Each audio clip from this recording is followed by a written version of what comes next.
जो व्यक्ति रात रात में राज्यों के मुख्यमंत्री बदल देता है, वो एक मंत्री का इस्तीफा नहीं ले पा रहा। कोई ना कोई तो मोदी जी की मजबूरी रही होगी, यूं ही कोई बेवफा नहीं हो जाता। ये 25 दिन से पागल लड़के यहाँ बैठे हुए हैं। ये जब तक जगेंगे नहीं, देश के युवा सड़कों पे नहीं आएगा, क्या उसको अधिकार नहीं मिलेगा? इस्तीफा वही देता है, गलती वही मानता है जिसके अंदर एथिक्स होती है, जिसके अंदर नैतिकता होती है। नरेंद्र मोदी की सरकार के अंदर कोई नैतिकता नहीं है, उनके अंदर कोई राजनीतिक गुण नहीं है। उन्हें पता नहीं है कि लोगों का दर्द क्या है, लोगों का दुख क्या है। ये इस्तीफा नहीं देने वाली सरकार है। ये विश्वगुरु है, कहते हैं विश्वगुरु है। किस बात के विश्वगुरु है? ये क्या है इनके अंदर विश्वगुरु? ये हमारी जवानी यहाँ सड़क पे बीत रही है, भविष्य देश का सड़क पे बैठा है। नरेंद्र मोदी जी की कोई ना कोई मजबूरी है, कोई ना कोई ऐसी सीढ़ी है जो धर्मेंद्र प्रधान जी के पास है, जो इतना सब कुछ होने के बाद मोदी जी उससे इस्तीफा नहीं ले पा रहे हैं। प्रधानमंत्री अनपढ़ आज पूरे तमाम सड़कों को जो पढ़े लिखे लोग हैं उनसे सवाल कर रहा है। हर यूनिवर्सिटी में, हर विश्वविद्यालय में, हर जगह भाजपा के लोग और आरएसएस के विचारधारा के लोग हैं, और हर जगह जो इनके खिलाफ आवाज उठाता है उन छात्रों का दमन होता है, उनके नाम काट दिए जाते हैं। आरएसएस देशद्रोही पार्टी है। देश की सबसे जरूरी मुद्दों पे आरएसएस चुप रहेगी। चाहे राम मंदिर का मुद्दा, एक राम मंदिर दिया ना उनको संभालने के लिए, 1400 करोड़ रुपए का घोटाला हुआ, चोरी हो गई। क्या लगता है इस्तीफा हो पाएगा? केंद्र सरकार ने समय मांगा है, क्या लगता है क्या होगा? देखिए, नरेंद्र मोदी जी की सरकार निकम्मी, अहंकारी और लाचार सरकार है। और ये जब आपको याद होगा, राजनाथ सिंह ने जब सरकार बनी थी तभी कहा था कि ये यूपीए की सरकार नहीं है, ये एनडीए की सरकार है, यहाँ इस्तीफा नहीं होता। सच्चाई ये है कि नरेंद्र मोदी के सरकार में इकबाल नहीं है, इस वजह से वो डरते हैं, उनके अंदर नैतिकता नहीं है। इस्तीफा वही देता है, गलती वही मानता है जिसके अंदर एथिक्स होती है, जिसके अंदर नैतिकता होती है। नरेंद्र मोदी के सरकार के अंदर कोई नैतिकता नहीं है, उनके अंदर कोई राजनीतिक गुण नहीं है। उन्हें पता नहीं है कि लोगों का दर्द क्या है, लोगों का दुख क्या है। ये इस्तीफा नहीं देने वाली सरकार है। लेकिन नरेंद्र मोदी तो रील्स के द्वारा उन्होंने अपनी बात रखी और उन्होंने नीट स्टूडेंट्स के हक की बात करी। उन्होंने कहा कि फास्ट ट्रैक कोर्ट्स बनाए जाएंगे और सख्त से सख्त कार्रवाई की जाएगी जो भी इस लीक पेपर के पीछे है। देख रहे हैं कि 20 तारीख के दिन, जिस दिन उन्होंने इतना अत्याचार किया, जुल्म किया, लाठी डंडे चलाए, लड़कों के ऊपर आंसू गैस के गोले मारे, वाटर कैनन चलाए, लेकिन उसके बाद भी युवाओं का हौसला बंद नहीं हुआ। मैं आपके कैमरामैन से कहना चाहूंगा कि वो पूरी वीडियो बना के दिखाए। कम से कम लाखों की संख्या में यहाँ यूथ है, यहाँ हर वर्ग का लोग है, हर जाति का लोग है, हर मजहब का लोग है, हर विचारधारा के लोग हैं। किसी का मनोबल कम नहीं हुआ। तो नरेंद्र मोदी जी 20 तारीख को फिर रेले गए हैं, इसलिए कल फिर रील में आए हैं। नरेंद्र मोदी तो अब युवाओं को दोस्त बताने का काम कर रहे हैं। ये मोदी की मजबूरी ही तो है। लेकिन लगातार केंद्र सरकार एक्शन मोड में आ चुकी है, लगातार फैसले ले रही है, कानून बनाने की तैयारी में है, लगातार अभी अपडेट्स भी आ रहे हैं। जो भी पेपर लीक के पीछे है उनमें सजा दी जाएगी, सख्त से सख्त कार्रवाई की जाएगी। तो लगातार एक्शन लिया जा रहा है। अब केंद्र सरकार भी कहीं ना कहीं दबाव में है, आपको नहीं लग रहा है? देखिए, जो युवा है ना, किसी एक्शन पे नहीं मानेगा। ये जो प्रोटेस्टर है किसी एक्शन पे नहीं मानेंगे। जब तक नरेंद्र मोदी जी धर्मेंद्र प्रधान का इस्तीफा नहीं लेते वो नहीं मानेंगे। पता नहीं कौन सी धर्मेंद्र प्रधान ने नरेंद्र मोदी की ऐसी सीढ़ी रख रखी है जिसकी वजह से नरेंद्र मोदी इतना डर रहे हैं, इतना दब रहे हैं। जो व्यक्ति रात रात में राज्यों के मुख्यमंत्री बदल देता है, वो एक मंत्री का इस्तीफा नहीं ले पा रहा। कोई ना कोई तो मोदी जी की मजबूरी रही होगी, यूं ही कोई बेवफा नहीं हो जाता। जी, तो आपको लग रहा है कोई वीडियो है इसलिए? हो सकता है, वो मुझे नहीं लग रहा। पूरे देश को ऐसा लग रहा है कि नरेंद्र मोदी जी की कोई ना कोई मजबूरी है, कोई ना कोई ऐसी सीढ़ी है जो धर्मेंद्र प्रधान जी के पास है, जो इतना सब कुछ होने के बाद मोदी जी उससे इस्तीफा नहीं ले पा रहे हैं। लगातार इस प्रोटेस्ट को लेकर राजनीति बयान भी तेज हो गए हैं। आरएसएस का आज बयान आया है कि इस प्रोटेस्ट के पीछे विदेशी ताकतों का हाथ है। इस बयान को आप कैसे देख रहे हैं? देखिए, 2014 के बाद से लगातार जब भी आंदोलन, हम किसान आंदोलन में भी बैठे, उस समय भी हमें खालिस्तानी से जोड़ा गया, पाकिस्तानी से जोड़ा गया। इस देश में जो नरेंद्र मोदी के खिलाफ बात करता है, जो भाजपा के खिलाफ बात करता है, वो पाकिस्तानी बना दिया जाता है, आतंकवादी बना दिया जाता है, विदेशी बना दिया जाता है, चाइना का एजेंट बता देते हैं। अच्छा, मान लीजिए सब कुछ है, लेकिन आप ये बताइए कि आप इस्तीफा क्यों नहीं ले पा रहे हैं? पेपर लीक सरकार ने समय मांगा है। आज सीजेपी के डेलीगेशन से मुलाकात करी, सौरभ दास, आशुतोष रंग का, तो लगता है कि हो पाएगा इस्तीफा? समय मांगा है केंद्र सरकार ने। देखिए, हो जाए तो बहुत अच्छा, हो जाए तो बहुत अच्छा, ना हो तो सरकार जाएगी, ये तो इनकी तय है। ये जो इतना यूथ आया है, ये कोई चने खाने नहीं आया। आंदोलन में यही बोला जाता है कि सरकार चली जाएगी, लेकिन ऐसा कुछ देखने को नहीं मिलता। इतनी आसानी से सरकार कैसे गिरेगी? देखिए, सरकार बैसाखी पे आ गई किसान आंदोलन के बाद। आपको याद होगा, किसान आंदोलन के बाद सरकार बिहार से और कर्नाटक से बैसाखी पे आ गई, और इस सीजेपी आंदोलन के बाद सरकार अपने घर चली जाएगी और दोबारा कुर्सी पे नहीं आएगी इनकी।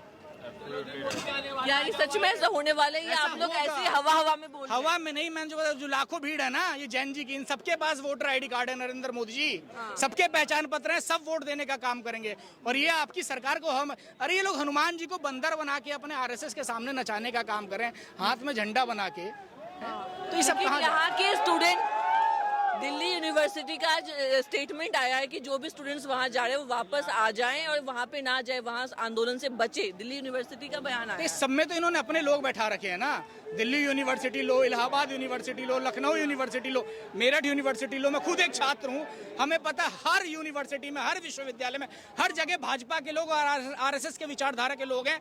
और हर जगह जो इनके खिलाफ आवाज उठाता है, उन छात्रों का दमन होता है, उनके नाम काट दिए जाते हैं, उन्हें धरने पे बैठने पे मजबूर कर दिया जाता है। लेकिन छात्र इस बार किसी यूनिवर्सिटी से दबने वाले नहीं है, किसी सरकार से दबने वाले नहीं है। हमें खुद घर में डिटेन किया जाता है अगर मैं आंदोलन में आता हूँ। मैं ऑन कैमरा बता रहा हूँ कि कल मुझे इस आंदोलन में नहीं आने दिया जाएगा। मैं आपको वीडियो भेज के दिखा दूंगा।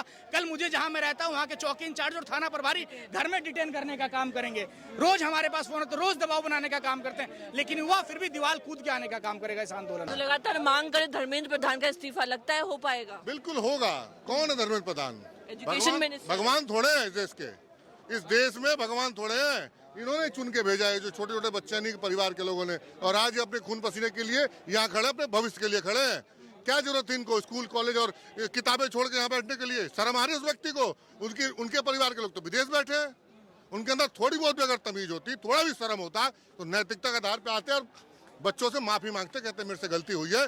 22 से अधिक लोग परिवार के जीवन की मौत का कलंक है मेरे ऊपर, मैं आप सबसे माफी मांगता हूँ। तुम्हें जेल नहीं भेजेंगे ये कम है, ये सारे छात्र माफी कर देंगे, माफ कर देंगे उनको, बगैर इस्तीफा दे दें। लेकिन नरेंद्र मोदी जी के द्वारा उन्होंने स्टूडेंट्स के लिए बात करी, उन्होंने कहा फास्ट ट्रैक कोर्ट बनाएंगे, स्ट्रिक्ट एक्शन लेंगे जो भी इस पेपर लीक के पीछे। उस सब पे आपको भरोसा नहीं हो रहा है युवा को? 2024 में नरेंद्र मोदी जी ने भरे सदन में ये शब्द कहा था कि कठोर से कठोर कानूनी कार्रवाई होगी, नियम कानून लाएंगे, और आज फिर नियम ला रहे हैं।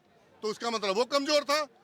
आज ये इसके दिन देखने पड़े, तब जाके आपको देखने को मिला कि आज एनटीए में 26 से अधिक कि 22 से अधिक लोगों पे कार्रवाई हो रही है। क्यों भाई? आज तक कहाँ थे ये? 25 दिन से पागल लड़के यहाँ बैठे हुए हैं। ये जब तक जगेंगे नहीं, देश के युवा सड़कों पे नहीं आएगा, क्या उसको अधिकार नहीं मिलेगा? किसान सड़क पे आए तो उसको अधिकार मिले, युवा सड़क पे आए तो अधिकार मिले, व्यापारी सड़क पे आए तब अधिकार मिले। तुम क्या कर रहे हो? तुम किसके लिए हो? तुम केवल वोट के लिए हो।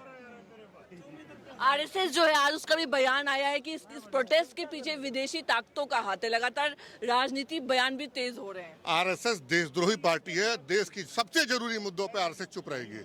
चाहे राम मंदिर का मुद्दा, एक राम मंदिर दिया ना उनको संभालने के लिए, 1400 करोड़ रुपए का घोटाला हुआ, चोरी हो गई, कलंकित कर दिया हिंदू धर्म को इस आरएसएस ने। इनके खिलाफ आज से 100 साल पहले जब आजादी का आंदोलन चल रहा था, ये बैठ के अंग्रेजों की दलाली कर रहे थे। और जब झंडा, देश का तिरंगा झंडा उनके मुख्यालय में फहराया गया, ये वो लोग थे 13 साल तक इस बात के लिए केस लड़े कि मेरे यहाँ तिरंगा झंडा कैसे फहरा दिया। और वो चारों जो आरोपी थे तिरंगा झंडा फहराने के, वो हिंदू थे। ये बात करेंगे। ये हर उस जरूरी मुद्दे पे चुप रहते हैं जो देश की जरूरत होती है, हर जगह चुप मिलेंगे। धर्मेंद्र प्रधान के साथ साथ प्रधानमंत्री मोदी के इस्तीफे के भी नारे यहाँ पे गूंज रहे हैं। अगला नंबर प्रधानमंत्री मोदी का, अगर इस तरीके से तानाशाही करेंगे और हर बात पे चुप रहेंगे। कल रात को 12 बजे जागे ना, 8 बजे से मतलब 12 बजे का मतलब उनकी नींद हराम हो रही है। ये नोट कर लीजिएगा बात। उनको नींद नहीं आ रही है, उन्हें चैन नहीं है। उन्हें लग रहा है कि मेरा मंत्रिमंडल और मैं दोनों खतरे में हूँ, क्योंकि युवा सड़कों पे है। और ये युवा पता है कौन सा है? ये कोई एसी में सोता है, कम से कम पंखों में सोता होगा, लेकिन यहाँ सड़कों पे है। एक एक युवा की कठिनाइयों को आप समझ लेंगी तो आपका दिल जो है वो आंसुओं से भर जाएगा, आंखें आंसुओं से भर जाएंगी। ये सब कम से कम अच्छे परिवार से हैं, और कम से कम अपने घरों में एक पंखा तो उनके पास होगा। मैं नहीं कहता एसी होगा कि नहीं होगा, मतलब युवा इस्तीफा लेकर ही मानेगा। आज युवा संघर्ष कर रहा सड़कों पे, ये दिन देखने पड़ गए। ये विश्वगुरु हैं, कहते हैं विश्वगुरु हैं। किस बात के विश्वगुरु हैं? ये क्या है इनके अंदर विश्वगुरु? ये हमारी जवानी यहाँ सड़क पे बीत रही है, भविष्य देश का सड़क पे बैठा है। माफ करिएगा, मैं दिल से बहुत भरा बैठा हूं, मगर ये स्थिति हमने कभी अपने जीवन काल में सोची भी नहीं थी। ये बहुत दुखद बात है कि एक प्रधानमंत्री अनपढ़ आज पूरे तमाम सड़कों को जो पढ़े लिखे लोग हैं उनसे सवाल कर रहा है।